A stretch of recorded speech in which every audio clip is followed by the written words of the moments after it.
net išlaikyti viltį tuomet, kada atrodo vilčiai vietos kaip ir nėra.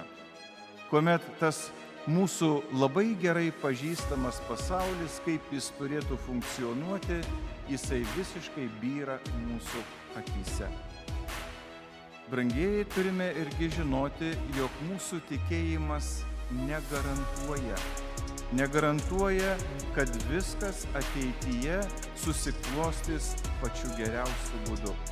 Bent jau kaip mes įsivaizduojame, koks tai būtų pats geriausias rezultatas ar atvejis.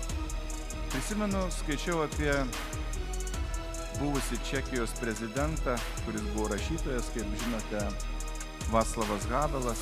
Jisai rašė tokius labai reikšmingus žodžius. Sako, viltis nėra įsitikinimas, kad viskas susiklostys gerai, bet tikrumas, kad viskas turi prasmę, nepriklausomai nuo to, kaip viskas susiklostys.